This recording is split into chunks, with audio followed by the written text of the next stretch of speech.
Shalom. I want to start off by giving all praises, honor, and glory to Yahweh, Ba'ashem Yahushai, Ba'ashem Harakak. Double honors to the apostles and elders, great millstone. Peace and salutations to the hopefully elect. You can't force this truth upon no one.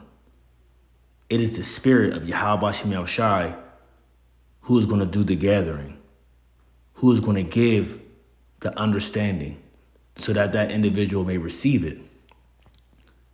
You can share the truth. You can share this great knowledge, but it's up to Yahweh Ba'ashem Yahushai to give that person the increase or to receive the understanding of the spirit power of Yahweh Ba'ashem Yahushai. It's the book of 1 Corinthians chapter 3, verse 6. It says, I have planted, Apollos watered, but the Most High gave the increase. You see? So you can plant the seed, but it's the Most High who's going to give that increase for that seed to grow into, to root, to grow into that plant. So then neither is he that planteth anything, neither he that watereth, but the Most High that giveth the increase. Now he that planteth and he that watereth are one, and every man shall receive his own reward according to his own labor. All right? And this is also a part of walking in wisdom. What's that? Colossians 4 verse 5, it says, walk in wisdom toward them that are without, redeeming the time.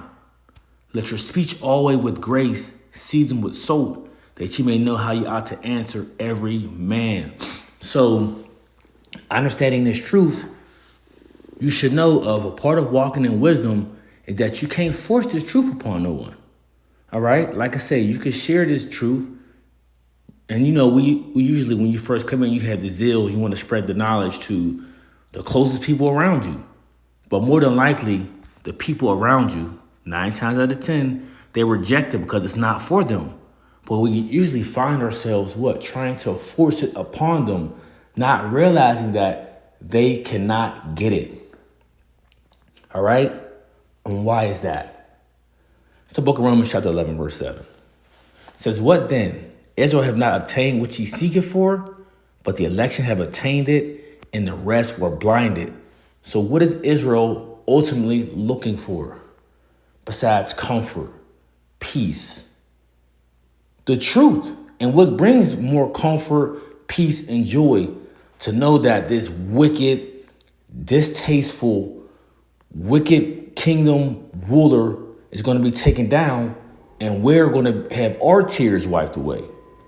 Right? The curses that we're going through is going to fall upon our enemies. We're going to become the head and they're going to become the tail. What gives you that? This truth. All right? So it says, what then? Israel have not obtained what ye seeketh for, but the election have attained it, and the rest were blinded. And might I add, why you think Jake is into everything you can think of? Because they are soul searching. Soul searching for what? Once again, the truth. According as it is written, the Most High have given them the spirit of slumber, eyes that they should not see, and ears that they should not hear. And to this day, this is the why the majority of our people cannot get what we're talking about. And once again, that's why I said, it's not wise to force it upon people. All right? Because you're not going to do nothing but get yourself a headache. That's all you're going to do. And trust me, we have all been there and done that. And that's what we did. We didn't give ourselves a headache. We didn't turn people against us, you know, and we turn people against us just by what? Simply trying to tell them the truth. You know, that's one of the major things that usually happens, you know, when you first come into this truth. You start to tell people, you know, then people want to start to disassociate themselves with you, which that's not a bad thing. It's not a bad thing, you know, but we're coming into them times where certain people around us will be beneficial, and the Lord's going to put beneficial people around us, you know, regardless, you know, but you can often sometimes catch yourself burning the bridge just based off of you trying to force this truth upon the people that will just not get it. And here it is as I'm reading. Verse 9, it says, and David saith, let their table be made a snare and a trap and a stumbling block and a recompense unto them. Let their eyes be darkened that they may not see, and bow down their back all way. Okay? So these people can't see, they can't hear. They can't receive and understand. This is why the Lord said this. What's that? It's Matthew 13.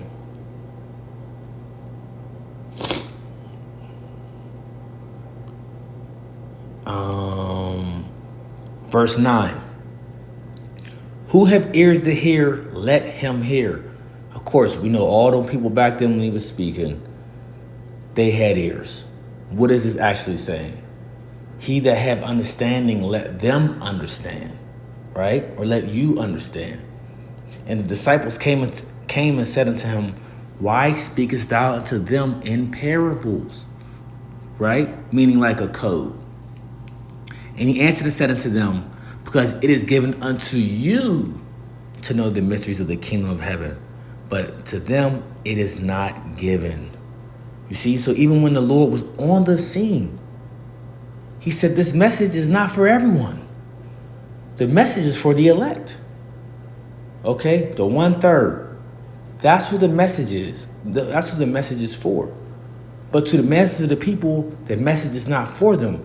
That's why they cannot get it. That's why they can't receive it. Like unto us today, and Lord willing, we stay, in this faith. It's the same thing. We're understanding and we're watching the masses of our people simply just not get it. Okay? And it's the spirit, like I said, again, it's the spirit of Yahweh Shem Yahushai who does the gathering, who gives us the increase. Okay? Let's see something. So I want to get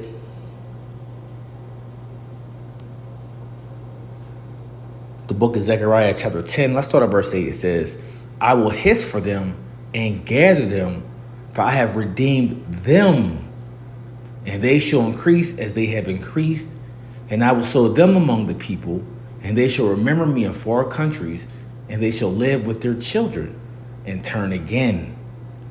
I will bring them again also out of the land of Egypt, and gather them out of Assyria, and I will bring them into a land of Gilead and Lebanon, and place shall not be found for them. And he shall pass through the sea with affliction, and shall smite the waves of the sea, and all the deeps of the river shall dry up, and the pride of Assyria shall be brought down, and the scepter of Egypt shall depart away. In America, Babylon the Great can also be called Assyria, right? Looked at as Assyria. We already know it's also called what? Spiritual Egypt. Spiritual Sodom and Egypt. Okay, and we know this place, America, Babylon the Great, is going to what? Depart away with this WW3 coming, right? It says, and I will strengthen them in Yahweh, and they shall walk up and down in his name. You see the importance of the in his name? And they shall walk up and down in his name, saith Yahweh. All right? So you got to understand that in this truth, in this walk in faith of ours, you just got to let things be. You can pass on a message. All right? But you can't beat no one's head, can't beat it over no one's head, because that's not going to make them get it. It's up to Yahweh, Bahashem, Yahweh Shai, for these people to understand, or for these people to get it.